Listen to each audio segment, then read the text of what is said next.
இங்க ஒரு பட்டு புழு அதோட கூட்டுல பூத்த ட்ரை பண்ணிட்டு இருக்கு. ஆனா அது குண்டா இருக்கிறதுனால அதுக்குள்ள பூதவே முடியல. இதுவும் எவ்வளவு ட்ரை பண்ணி பாக்குது, ஆனாலும் வேலைக்கு ஆகல. அப்ப அந்த வழியா 2 பூச்சிங்க போகுதுங்க. இதை பார்த்துட்டு மாப்பிள்ள இங்க வந்து பாரு, இங்க ஒருத்தர் ஏதோ பண்ணிட்டு இருக்கான் அப்படின்னு சொல்லிட்டு வந்து பாக்குறாங்க. டேய் என்னடா பண்ணிட்டு இருக்க அப்படின்னு சொல்லிட்டு கேட்டா, பார்த்தா தெரியல, இதுக்குள்ள பூத்த ட்ரை பண்ணிட்டு இருக்கேன், ஆனா முடியல, கொஞ்சம் வந்து ஹெல்ப் பண்ணுங்க அப்படின்னு சொல்லிட்டு கேக்குறான். ஓ இதான் ஒரு பிரச்சனையா, சரி விடுப்பா நாங்க ஹெல்ப் பண்றோம். மாப்பிள்ள வந்து ஒரு கைப்பிடி இந்த உருளைக்கிழங்கு இந்த மூட்டைக்குள்ள போட்டலாம் அப்படின்னு சொல்லிட்டு 2 பேரும் அவனை உள்ள நுழைக்க ட்ரை பண்றாங்க. என்னடா மாப்பிள்ள எவ்வளவு ட்ரை பண்ணாலும் இவன் உள்ளே போக மாட்டேன்றான் அப்படின்னு சொல்ல, அப்ப ஏறி மெதி அப்படின்னு சொன்னதும் இவன் ஏறி மெதிக்க ஆரம்பிச்சிடறான். இப்படி மெதிச்சதுல அவன் ஒரு வழியா உள்ள போயிடறான்.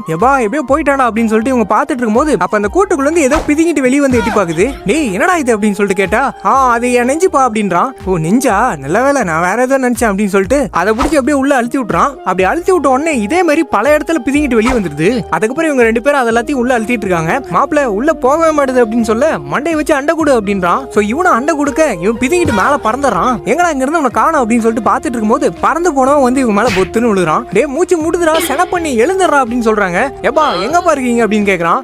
அடியில பாறா அப்படின்னு சொன்னா, எப்பா அடியில என்னப்பா பண்றீங்க அப்படின்னு கேக்குறான். சோ அதுக்கப்புறம் இவங்க 3 பேர் என்ன பண்றாங்கன்னா அந்த கூட்டை கொண்டு போய் ஒரு இடத்துல வச்சிடறாங்க. இந்த புழு ஒரு செடி பிடிச்சிக்குது. இவங்க அந்த புழுவை பிடிச்சி அப்படியே லப்பர் மாதிரி இழுத்துட்டு போறாங்க. அப்படி இழுத்துட்டு வந்து அந்த கூட்டை பார்த்து எய்ம் பண்ணி இப்போ உட்றா மாப்பிள்ள அப்படின்னு சொன்னதும் இவன் விட்டுறான். அந்த புழு அப்படியே பறந்து போய் அந்த கூட்டுக்குள்ள எப்படியே போயிடுது. எப்பா ஒரு வழியா போயிட்டாண்டா அப்படின்னு சொல்லிட்டு அதுக்கப்புறம் இவனை அந்த கூட்டோட சேர்த்து கயிறை கட்டி மரத்து மேல தொங்க விடுறாங்க. அப்படி தொங்க விட்டு கயிறை வந்து கல்லுல கட்டிடுறாங்க. ஆனா அந்த கல்லோட வெயிட் வந்து பத்தல, மேல போக ஆரம்பிச்சிருது. இவங்க கல்லு மேல ஏறி நின்னுங்கன்னு, டேய் இந்த வெயிட் பத்தாது, பக்கத்துல இருக்க பெரிய கல்லு எடு அப்படின்னு சொல்றான். அவன் எக்கி எடுக்கிறான். எப்பா எட்லப்பா அப்படின்றான். எப்படியாவது எறா அப்படின்னு சொன்னதும் இவன் எகிரி குச்சி எடுக்க போயிடுறான். இவன் மேல பறந்துறான். அப்புறம் எப்படியோ வந்து பிடிச்சி தொங்கிடுறான். சோ இப்போ இவங்களுக்கு வேற வழியே இல்லாம அன்னைக்கு நைட்டு முழுக்க அந்த கயிறை பிடிச்சி தொங்கிட்டு இருக்காங்க. மறுநாள் காலையில அந்த கூடு வந்து உடைஞ்சி புழுவா இருந்தவன் ஒரு பட்டர்ஃபிளையா மாறி வெளியே வரான். இவனுக்கு 2 பேரும் எப்பா அவனா இவன் கொல கொலன்னு இருந்தான், இவ்வளவு அழகாயிட்டானப்பா அப்படின்னு சொல்லிட்டு இவங்க வாயை பொளந்து பார்த்துட்டு இருக்கும்போது அப்பன்னு ஒரு காக்கா வந்து அவனுக்கு கவின்னு போயிடுது.